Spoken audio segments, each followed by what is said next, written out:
Recently महराज मलिक साहब जो MLA डोडा हैं, उन्होंने सकीना इतूजी लेजिस्लेचर जो है यूटी ऑफ जे की, उसके लिए वो मिनिस्टर फॉर एजुकेशन है, उनके खिलाफ एक स्टेटमेंट जारी की है, जिसमें उन्होंने कहा है कि जब आपके हुक्मरान 12th पास हो तो आपके एजुकेशन पॉलिसीज ऐसी ही देखने को मिलेगी। लीगल एंगल से देखा जाए तो ये स्टेटमेंट क्वालिफाई करता है एज ऑफेंस फॉर डिफॉर्मेशन। अब डिफॉर्मेशन क्या है? सिंपल अल्फाज में हद की इज्जत होती है।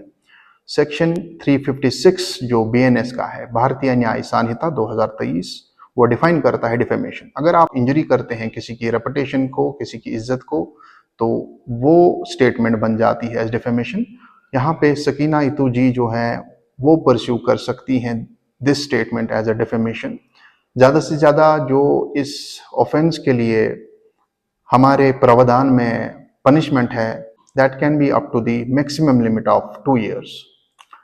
तो इस केस में होगा क्या? पहली बात, ये डिपेंड करेगा कि whether Sakina ji pursues this as a complaint. Second, अगर कंप्लेंट हुआ भी, महराज मलिक साहब के पास भी डिफेंस है कि ट्रुथ, हालांकि हम जानते नहीं हैं इस स्टेटमेंट की सच्चाई किस हद तक है, हम सकीना जी की क्वालिफिकेशन के बारे में कुछ भी नहीं जानते हैं। तो अगर महराज मलिक साहब ये सेटिस्फाई कर पाए कि ये स्टेटमेंट ट्रुथ है, तो ये एक डिफेंस मानते हैं। मगर यहाँ पे हमें देखना है कि truth is defence only if it is made for public good. तो महराज साहब को ये भी दिखाने की जरूरत पड़ेगी यहाँ पे कि ये स्टेटमेंट खाली सच्चा नहीं है, ये इनफ नहीं है, लेकिन ये स्टेटमेंट पब्लिक गुड के लिए इशू किया गया था।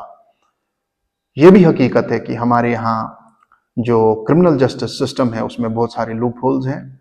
जैसे on an average criminal case India में ऑन एन एवरेज 15 साल का वक्त लेता है before it is finally disposed of, और हमारे यहाँ कन्विक्शन रेट भी बहुत कम है, लेस देन 50%। अब होगा क्या, कॉन्सिक्वेंसेस क्या है अगर ऐसा हो पाता है? तो अगर कन्विक्शन हो पाती है, section 8 clause 3 of representation of people act 1951 वो हमें बताता है कि अगर किसी सिटीजन की कन्विक्शन हो जाती है इंडिया में फॉर एन ऑफेंस जहां पे पनिशमेंट 2 साल या 2 साल से ज्यादा है, तो that person stands disqualified from being a member of either house of parliament और state legislature. Not only this, बार ऐसा भी है कि फ्यूचर इलेक्शंस कंटेस्ट करने से भी उसको डिस्क्वालीफाई किया जाता है।